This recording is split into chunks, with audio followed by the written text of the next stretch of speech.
Cross Media and Journalism a l'Escola de Periodisme i Comunicació de la Technical University of Utrecht. Ell va estudiar Political Science, van fer un mix aquí català i anglès, a la Universitat d'Amsterdam. Ha treballat com a periodista a diaris, revistes i estacions radiofòniques. Ha editat i publicat diversos llibres i articles sobre història del periodisme i dels mitjans de comunicació, els nous mitjans en neerlandès, International News, etc. I és un investigador, per tant, del camp de la indústria musical i de la innovació mediàtica i dels free newspapers, també, que ara n'hem parlat tant. També té un blog sobre el desenvolupament de la premsa aquesta gratuïta, que es diu newspaperinnovation.com, tot junt, newspaperinnovation.com, el podeu, per tant, visitar. Okay, thank you. Now, it's your turn. I wanted to be quick so I don't spoil your lunch or coffee break, but I will talk slowly and in English, sorry, and bon dia is what I can say in Spanish, more or less. In Catalan. Catalan. Be careful. I was amazed that you said we have papers in Catalan and in Spanish. When I came here 10 years ago, my son studied at Autónoma, and he warned me especially never talk about Spanish, or it was Castellano. But now it can be done, I think. Everybody is apologizing about the weather. Yeah. Don't. I'm feeling very much at home, actually. I think language is not only power. If you master language, you have power. You were small kids once, and maybe you have small kids, and the moment they learn to read, they read everything. They read the signs on the streets, because if they can read something, they master it. Language is really mastering the world around you. And yesterday evening I had dinner in a restaurant, and I tried to order food in my best Spanish, I can say now, so I ordered some tinto, paella, postre, and I thought I was doing very well. And then the waiter answered me in English because he wanted to show how he mastered his language. So we had this weird conversation. Me, Dutch, speaking in my sort of Spanish, and he, Catalan, obviously talking in English to me. So we had a good conversation the whole evening. It's not only about power language, it's also very much about identity. And I'm visiting Barcelona, I think, for 35 years or 40 years, probably. And the whole feeling of being Catalan has actually has emerged when I was here in the 70s, in the early 70s, when actually it was not done to visit Spain before 75. I didn't bother too much. And the weather was better, the food was better than in France, so why? It was not an issue, of course. It was underground. It was, and then it emerged as an issue. But what amazed me, that even now, if I go to Narbonne in France, there's a sort of Catalan feeling, which was never there in the 80s or the 90s. So it's, I would say that when we living in a unified Europe, on one hand there's this European feeling, or the feeling that we are part of this great entity, whether we like it or not. On the other hand, we feel much more regional and local, so we have the both feelings, I think, at the same time. We feel European at one point, but we feel much more regional and local and national at the same time. So that's the sort of things we are explaining. I could do this talk maybe in Slovakian or Slovakia, where we have the same feeling of how we identify ourselves with our language, with our national identity. So language is very important, I think, for how we feel and how we see our world. It's a sensitive issue. It's a very sensitive issue, I think. Okay, I will talk about the Dutch language and how the media carry this language and how we talk about language in the Netherlands. We don't see ourselves actually as a small country. We think Amsterdam is the middle of the world. It's a very tiny city. Less than 1 million people, less than 800,000 people live in Amsterdam. I think there are 40 cities in China who are alone bigger than Amsterdam. We haven't even heard of that. But we think of Amsterdam as the middle of the world. It isn't, of course. So this is Europe. You're familiar with that. That's the Netherlands, Some people speak Dutch in Belgium, and in the Netherlands we have one minority language, Fries, which is talked by very few people actually, and it's sort of like Catalan. It is a language, it's not a dialect, but everyone who speaks Fries speaks Dutch as well, although there is some misunderstanding between the two of them on some occasions. If we zoom into that, we will see the Netherlands has 6 million inhabitants, which is big. 40 million are 30 plus, so that's the market we are talking about. In Belgium, 6 million people speak Dutch, but actually it's not the same market in some way. People in Belgium don't read Dutch newspapers, they watch Dutch television only on a marginal scale and vice versa. We don't watch Belgium, we much more watch BBC than the Belgian television, for instance, except when there's cycling on television, then everybody moves to the Belgian television.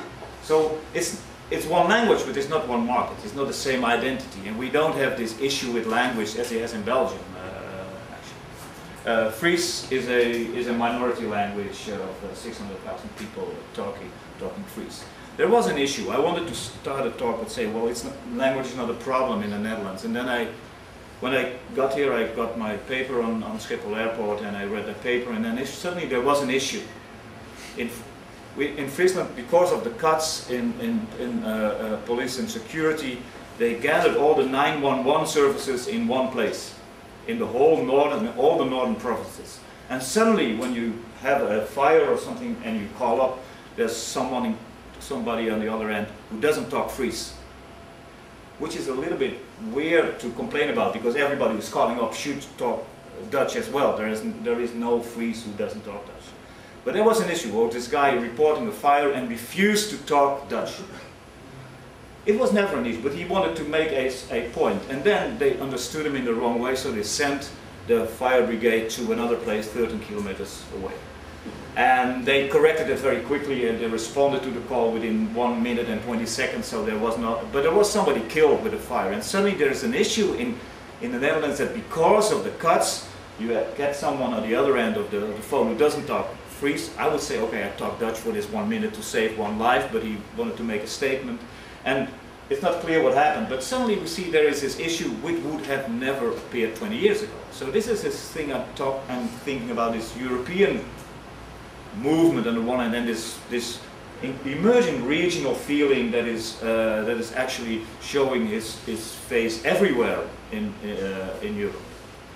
And I'm not sure if I would call it negative or positive. I was a little bit concerned about this. Well, there's 40% of the website this is very negative. There aren't in Catalan. I'm not too sure about this. I think it's, as academics, well, it's 40%. If it's negative, somebody else decide that. I was a little bit, I didn't ask the question then, because it would be my own time, and that would be a very time-consuming consumption. I hope you're not too bored with statistics. I love statistics, and I'm going to show you some more. We don't have language issues as much in the Netherlands. We have low policy involvement. We don't have to protect the language. There are some provisions for Fries. Official documents have to be in Frisian. There's public service broadcasting regulation. Regional broadcasters have to have 50% of own production, which is always in Dutch, but that's never a problem actually. So there is low regulation. We have culture of subsidies, subsidies. So every movie made in the Netherlands where they talk Dutch or where there's Dutch involvement is subsidized in one way or another, with European money, I should say, of course. But there's always discussion about the skills of journalists, the errors they make, about should we use foreign languages in the Netherlands as much. There's not an issue about subtitling. We subtitle everything. We don't dub anything, except for movies for very small children. And then we even show Ice Ace in 2 versions, one in the original version and one for children below the age of 6. So we never do that. One of my colleagues actually said there was this complaint that children don't read anymore and they don't speak any language. They read a book every day when they read all the subtitles. They read a lot actually in the Netherlands. They read more than anybody else because they have to read all the subtitles, and they pick up a foreign language at the same time. Where's the problem? But there's always a discussion. There's a discussion about immigration, because we have a high number of immigrants who have Dutch as a second language. Should we have the immigrant languages also in official documents? There's always a discussion about it, but there are no real policy issues in the sense that we have to protect Dutch. My main explanation is that Dutch is very vivid in media. Media use Dutch. It is not an issue because it's everywhere, and well, policy is to amend things, but it has to be. It's not really an issue. So I will talk about 6 media in brief and show you some statistics, not only about the Netherlands, but I will do one comparison in whole Europe to see where the Netherlands is between countries. Newspapers, magazines, broadcast. Newspapers have a high readership in the Netherlands. We belong to the northern group. All the northern countries, but also Great Britain and Germany, have a high penetration of newspapers and magazines. Magazines, a high diversity. Also, I think magazine publishing is very international. We see the Cosmopolitan and the Playboy and the Elle in every country actually, and the Autobild, and this international rollout of national titles. Broadcast, we have a very strong public broadcasting still in the Nordic countries and in the Netherlands and Germany. Books, movies, we have a very international movie offering. And I will talk a little bit about online, because it's very hard to get good statistics on online use and the offering of websites. This is newspaper. This is the whole of Europe. This is 2010, the last year we have complete data on. And this is every European country. This is newspaper, free and paid newspaper penetration per 100 inhabitants. This is the number of copies distributed by 100 inhabitants. Actually, household penetration would be better, but we don't have statistics on every European country like that. And readership would still be better, but that we don't have data on that. But actually, we know in Europe that a paper is read by 2 to 3 people, which means if you have a penetration of 20, you have probably 50 people, or 50% of the population reading it. So you can multiply this number by 2.5, and then you have the actual readership. Catalan is one of the highest, because you see Andorra here, and I don't have Catalonia as a country because we don't have statistics on that, but now I have actually, so I can put it in. This is the Netherlands, and also the light is the free newspaper distribution, and the dark is the paid newspaper distribution. So you see the whole group on the left is actually the Nordic countries, Germany, Great Britain, the Netherlands, but also Switzerland and Austria, Germany, Greater Germany and the Nordic countries. Dutch is a sort of German actually. I don't say that in the Netherlands. This whole group, and Andorra is a little bit of an outlier because of this high penetration, and with smaller countries statistics are a little bit difficult to interpret, but I still put, and Malta is in there and Cyprus as well. Everybody's in there except for Vatican State. It would be here actually. So this is the Europe in general, and you see here that actually free newspapers do something. Free newspapers have increased the number of readers in each country.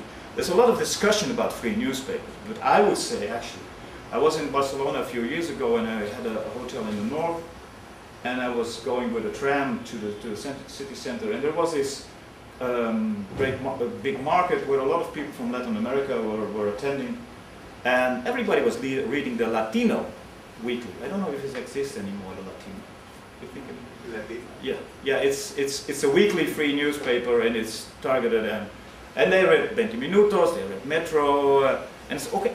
Normally those people wouldn't read any newspaper actually. And you see that in the Netherlands. I see people reading newspapers that would normally never read a newspaper. There are, in my view, very few people, and you can see that it's not the subject here, but in Spain, you see that the circulation of paid newspapers has not been that affected by free newspapers, as, I wouldn't say at all, but not that much. And I cannot imagine somebody reading El País and then picking up 20 Minutos and say, okay, I'm going to end my subscription. You probably pick up 20 Minutos anyway. and read LPs at home. But free newspapers has changed Spain very much, I would say. And now we have only 20 Minutos, which is not a bad newspaper, I would say, actually. And with my limited knowledge of Spanish, it's the only newspaper I can read, actually. But you see here what happens in Luxembourg, in Iceland, a lot of countries with high penetration of newspapers, but also with high penetration of free newspapers. So this is the map of Europe. This is original statistics. It comes from 3 or 4 different sources, so you won't find it anywhere else. But Spain would be much higher 5 years ago. Free circulation in Spain was 5 million in 2006. It's now 1.5 million still. So Spain would be here if we would do the statistic for 2006, actually. So here you see the Netherlands. We have 34.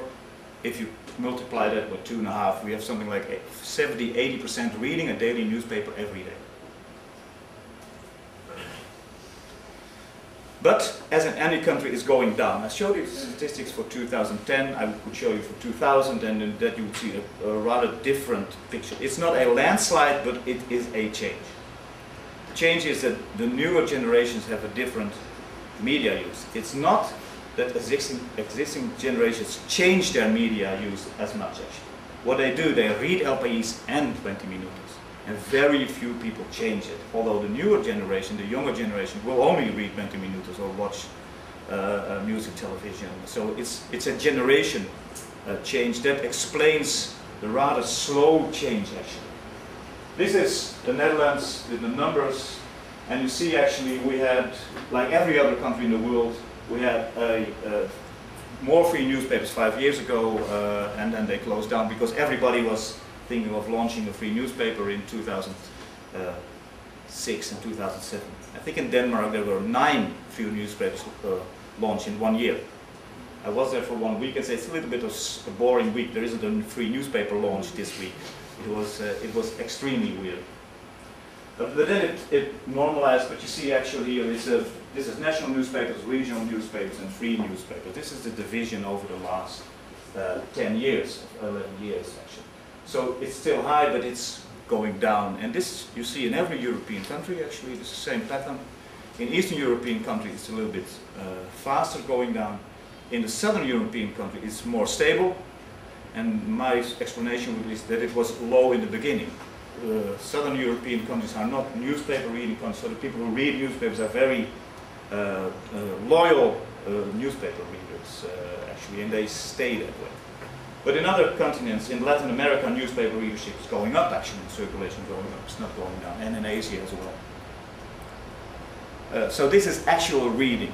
This is a survey. There was a question about how you survey that. In the Netherlands, we ask 24,000 people every year. Some of them door to door, the others via computers, so they have to do the survey on computers. It's a very advanced way of circulation. And to explain it, total, 7 years ago, 73% of the population said, yes, I read a newspaper yesterday, a daily newspaper yesterday. And that has gone down to 62%. And this includes every newspaper. The green line is the ones who say, I read a paid newspaper. This is the division between regional and national newspapers. There was a merger here that explains the difference. These are the people who read a free newspaper. And these are the people who only read a free newspaper.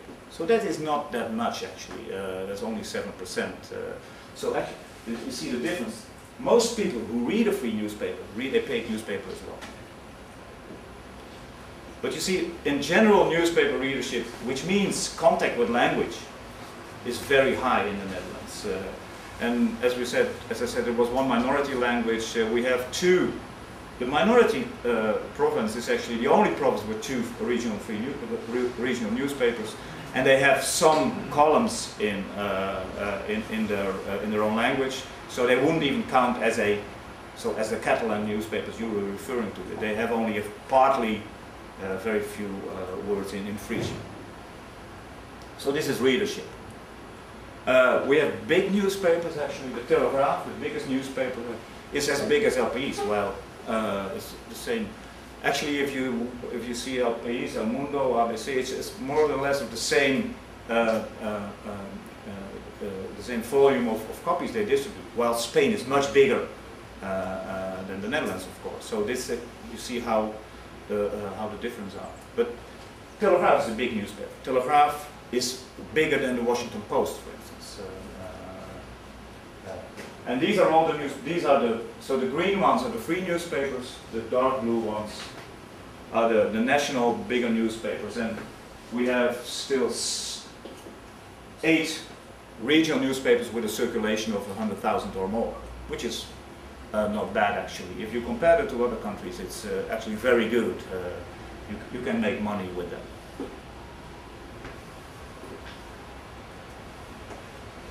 Magazines. Magazines, to get statistics on magazines is extremely hard, because what is a magazine?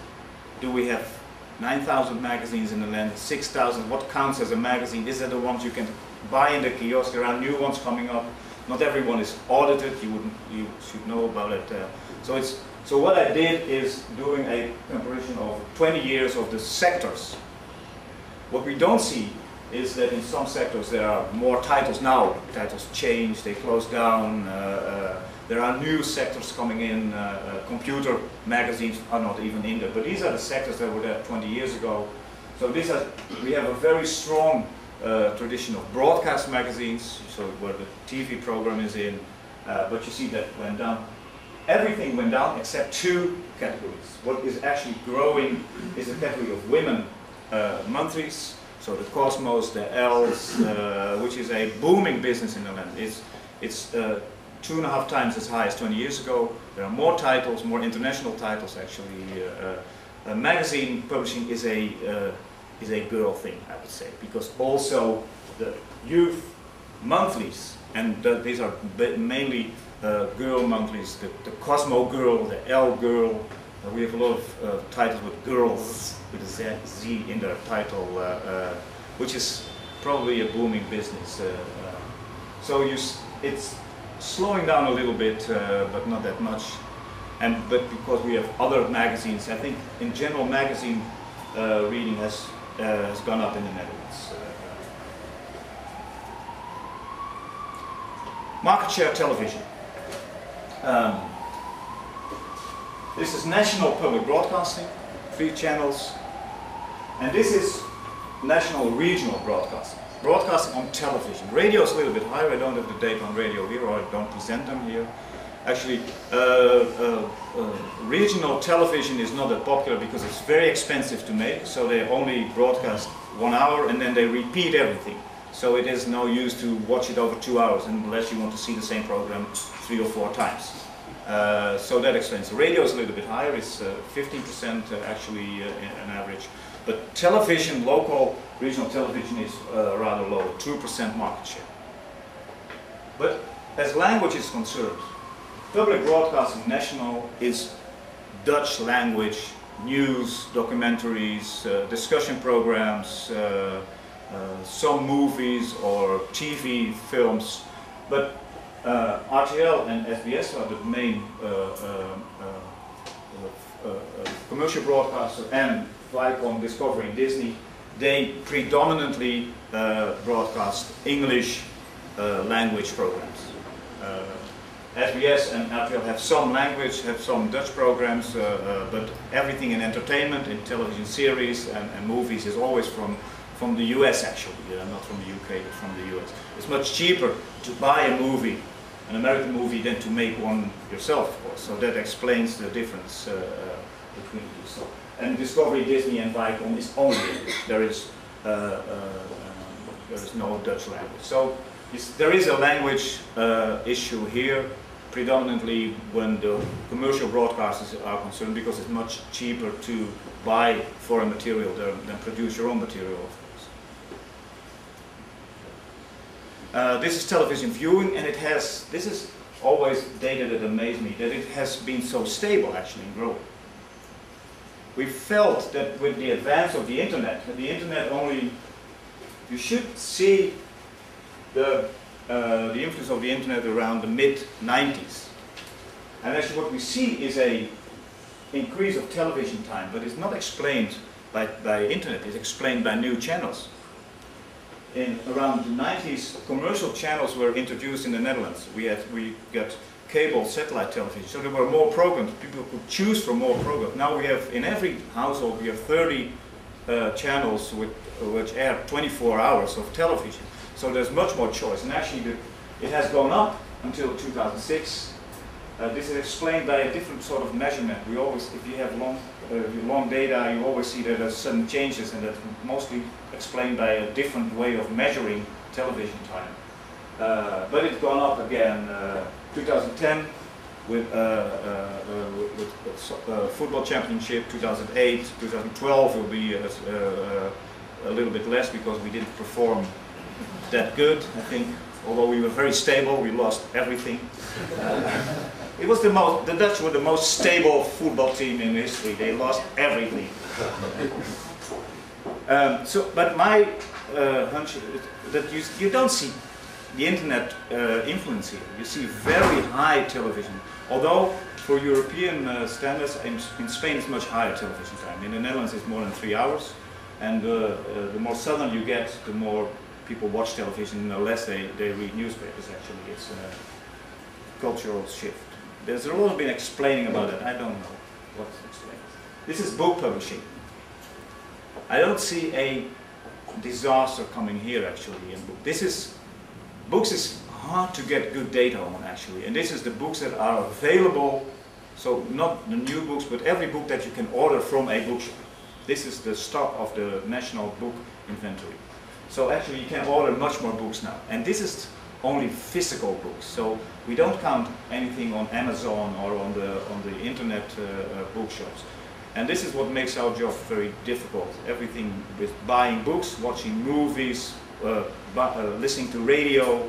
You see the category other, or the category unknown, on the category foreign sales is not there. So when half of the population buys its books by Amazon and other, we don't see it in the statistics. So this is, Google is not in the statistics. It's very hard, it's harder for us to get the good statistics. E-books in the Netherlands is only 2% of the sales. Everything is in e-books is going wonderful, but 2% of the sales is now in electronic books. So this is a general books education book. The availability of books is going up. Movies. No, this is books. This is still books. Second books.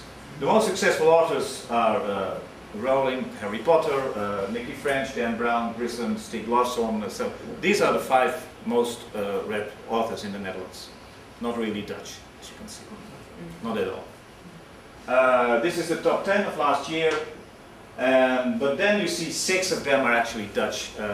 This is over the last 10 years, but last year we had 6 of the 10 out of the 10 were Dutch books. So there is a tradition in the Netherlands that if you have a new book by a well-known author, he's on television, and television sells books for some weird reason. There's this discussion program between TEF7, and if you're there, you will sell 20,000 copies. So everybody's hoping to get in that program. And there's another program. So you need television to sell books. There's something weird about it. I looked at the television this morning, and the television all over the world, it's the fastest medium in the world. And what they do in the morning show, they read a newspaper. Everywhere in the world. There is not a country in the world where they don't read. So what's in the newspaper? There's this whole discussion. This amazes me. and always going on the lousy newspaper. They're slow. They're dead. It's a broken business model. Well, why would you read for your own television then? Okay, I just needed it. Movie visits.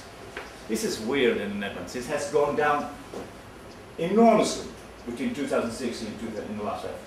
It was probably because of the rise of television, and then it went up again. I think visiting movies has gone to something else. It's not about looking at going to the movies. It's about the experience of going there with your friends. A lot of people, let's go to the movies. What movies do we see? We don't care. We see because there are these multiplexes you can choose from 20 or even more. You go to the movies as an experience.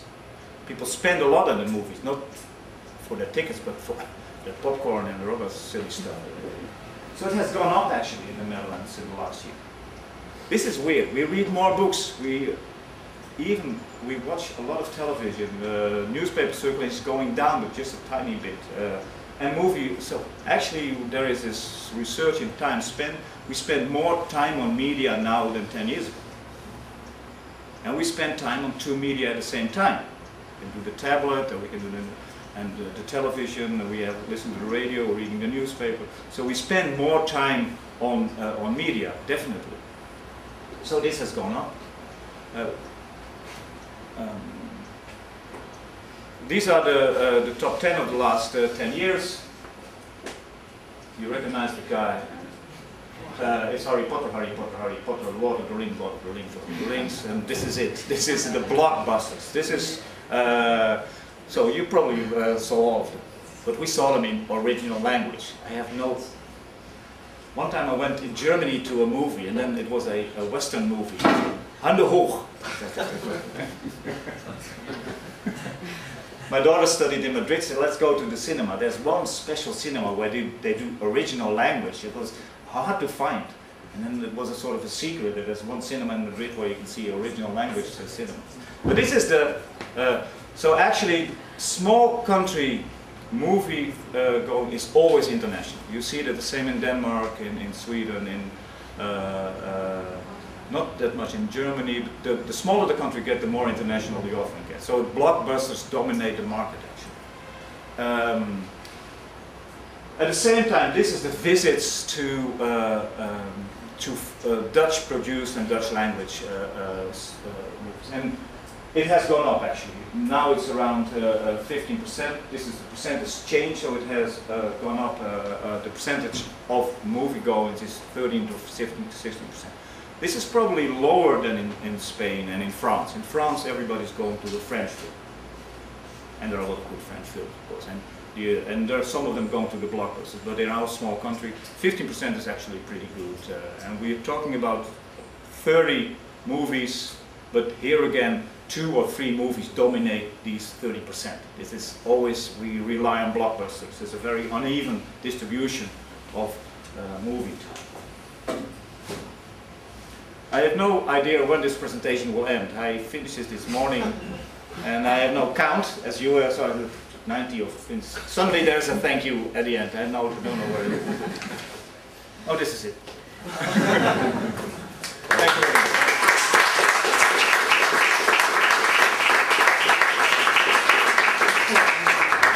This is not the Catalan version. No. But this is the morning's paper. Yeah. Okay. You have to buy the other one. sorry. Okay. You have some questions now. We have maybe preguntas. Muy bien, Ega. Thank you very much for your presentation. It was fascinating, and many of the data will be helpful for us for comparative purposes. I wanted to ask you about a lot of things, but let's make it short. Do you have in Holland any research about what do Dutch people do when they are watching television? Do they listen or do they read?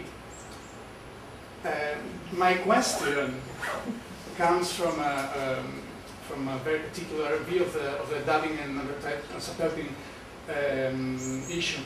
In fact, subtitling is a minority practice in Europe. It's only done in middle and small countries. Most of Europe dub or interpret. And it's also always claimed that not dubbing helps learning languages, but we do not have any hard evidence about that. I don't know of any hard evidence about that. I don't know if you know about it. And my feeling is that what people do in the low countries is they basically read, they don't listen. That's, I mean, we check 2 different cognitive activities. So first, do we have any data about that? And second, do we know anything about the connection between not having many Dutch-speaking products, which are, let's say, of general interest for immigrants and their lack of learning Dutch. I mean, my experience when I went to, when I spent some time in the Low Countries was that if you want to listen to Dutch and to learn Dutch, you have to stick to very local issues. And as an immigrant or as a foreigner, you are not interested in talk shows or in local news. No. While if you want to watch a movie, I mean, you don't have anything relevant to you. I don't know if you have any research between that lack of appealing material and lack of learning Dutch by foreigners and by immigrants. And I will close. Two questions. Yes, yeah. Just to give you. And this is the third one. You. No. To give you a point of reference, in Catalonia we've been very concerned with having appealing material for non-Catalonian born people who had to learn the language. So for us, having Dallas dubbed into Catalan was good. Not for Catalan speakers, it was good also, but it was relevant to help non-Catalan speakers to get in touch with the language. And I see that that debate has never been on in the Low Countries, as far as I know. No. Well, to start with the second question, the material or the media use of immigrants, we know something about the media use of immigrants. If they read newspapers, they read free newspapers. We know that from Spain as well. There has been a survey in Spain, I think it's been conducted 2 or 3 times, about media use of immigrants. And they are, Latino is always very high, but also 20 minutos, it's easy to read material, so they do actually read that. And the Netherlands is the same. If they read the newspaper, it's the Telegraaf, which is the popular newspaper, far easiest to understand actually. So they won't read El País here or El Mundo, they will read 20 minutos probably. And in the Netherlands we also knew something about their television use. They watch a lot of television from their home countries, and they watch soap operas, particularly when there's someone from their background appearing in it. That is, and having news from their home country is always very appealing. It really helps immigrants. So we know something about their media use and what they like. And their background really. For instance, people from Turkey are newspaper readers. But people from Algeria and Morocco don't. But in Algeria and Morocco they don't read newspapers anyway. So it's also their background. People from Chinese are avid newspaper readers. But some other nations, so it has to do with their background in media use as well. And in Turkey and Morocco, they watch a lot of television, so they do that. So there, we have some data on what they would like, and there's always a discussion in the newspaper, what would you should put in the newspaper. Because it's not particularly that it has to be good news about their home country, but there has to be something in it about their home country too. So soccer is very popular in Latino, and when you look at Latino, there's a lot of sports, and a lot of things happen actually in Latin America. I was always amazed that El País has not. They are very popular in Latin America, but they have not, in my view, have not reached that popularity with the Latin American immigrants in Spain. Although they could have, because they have this correspondence there. They should have, well, make a lighter version. I'm not sure about, but that would my question be. The first is about dubbing. I have no clue. But we are talking about a very special cognitive process. What happens actually? My hunch would be that if you would take either the subtitles away or the language, you would lose something. You can do 2 things at the same time if they are about the same subject actually. It's very hard to do 2 things at the same time which are different. My kids always said, I can listen to radio and make homework. You can't. Girls in my audience always said, girls can multitask. No, you can't. There is good psychological research on that. What you do, you switch from one process to the other, and then you switch back. But if you're updating your Facebook page right now, you haven't seen the presentation here, which is, and this is not an example I think of, this is what happens in the lecture halls all the time. So we cannot multitask, but we can do 2 things at the same time if they're targeted the same. So if you see the language and if you hear the language, my hunch would be that's a somewhat different psychological and cognitive process. So my English is good enough, I would say, but when I watch BBC, I usually turn on subtitles in some programs. And it helps me to understand, and I see the changes or the misses or the errors. And then when I watch German television, I'm pretty, well, in the Netherlands we learn 2 to 4 or 5 different languages in school, so I can speak German pretty well. But I always put on subtitles because I lose the details, but I wouldn't dreaming of watching a dubbed German film. My friends in Germany, they hate subtitles. They say, well, of course John Wayne speaks German. Of course, he's German. So, but that would be a good research actually. But that would be a psychological. What are the processes that are? And then we have all this experience in Europe. It would be great. We should write a proposal about it. So. Bé, voleu intervenir amb una altra qüestió?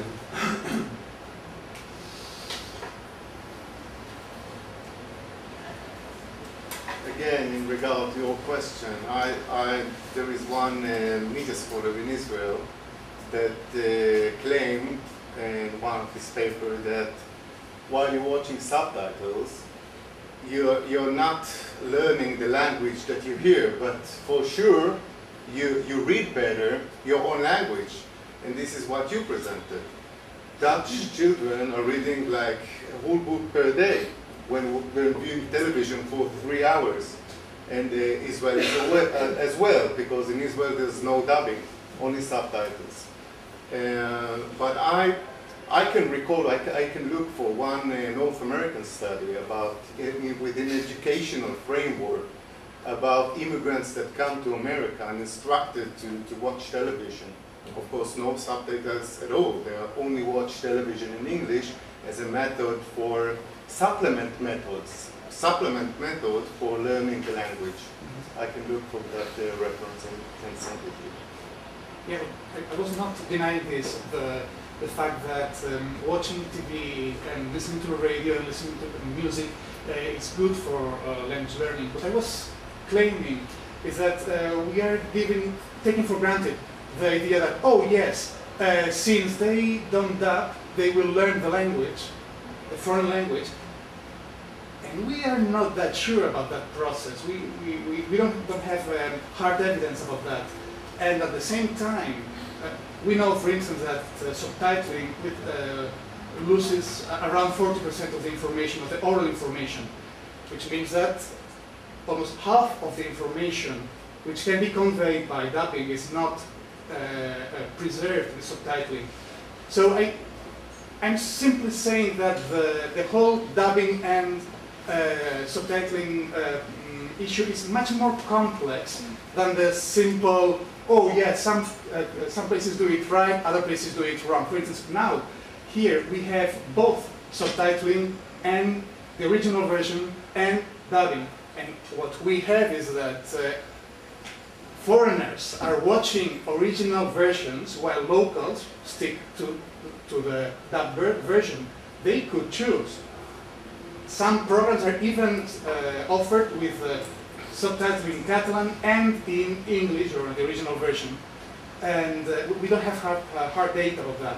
And that's quite an interesting issue for European language policy.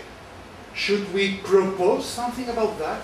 Are we that sure that, for instance, what happens with blind people in Holland? They can never watch foreign films unless they learn English first, by definition. No, everything is, yeah. Yeah, but if you are blind, you can't read. No, but then you can hear. Yeah, in English. Yeah. I mean, but everybody in the Netherlands speaks English, actually. Yeah, but what yeah, well, I think it's a good subject. And we should see what kind of research is available. Yes. We have all this different, but I think you're right. It's much more complex than because we're talking about subtitling. We're talking about English actually. That's 99% of what we call foreign language is English language. So we are only confronted with 2 languages, Dutch and English. And we hear it on the radio, we see it on television. So we are confronted with 2 languages, which is something we can master probably. It would be very complex if it would be 5. But to gather research first and think what are the key questions that you should. Both languages are similar. Don't forget that. more than Slavic Yeah. languages and English, for instance. I mean, it's not a coincidence that it is Dutch and Scandinavian countries where English is more... It will be a very... I remember I was in Russia once, and then I put on the television. And I said, there's something wrong with the television, with the channel. So I put it again, and it was weird. I was watching Dallas or something like that, and they had this... I was hearing the original version of Dallas in the background, but it was somebody talking through it in Russian. Yeah, yeah. That's reading. No, one person who's doing all the voices. Yes. That's because Russian is a very small country. They cannot afford subtitling. Yes, well, that's how we do it. Normally, that's how the world does it, of course. No, okay, let's go for the coffee. I need coffee. Oh, wait. Sorry, I take your role. Yeah, no, I just want to ask about the last question. About the dubbing process. Sorry, I did this. Everybody's going just the chaos. I created chaos. I apologize. No, so since I understand that everybody in Holland understands English. Yeah. So, do you think that it will be possible for TV networks just show movies without subtitling and go ahead? No, they never do that. They never do that. But in practice, it will be possible. Yeah, but as you are used to dubbing, we are used to subtitling. And you read, or you just listen, because you understand English. We do both at the same time. Yeah. Yeah. Sorry, when you're used to reading subtitles, it's impossible not to read. Yeah. It's impossible. Yeah. It takes me more time not to read and just listen than just reading and saying, oh, the translation is horrible. When you're used to subtitles, you're so much used to reading that you do it unconsciously, as much as I read. I can't think about not reading when it's there. I can get up and make myself a cup of coffee and all that and still listen, but if I'm sitting in front of the television, I will read. But still, from time to time, you can identify gaps in translations. Yeah. When you read the subtitles and you hear from time to time, you I think this is a different conference. This is translation. But it's an interesting subject. Yeah. Well, does anybody else? No? Questions at coffee. Okay.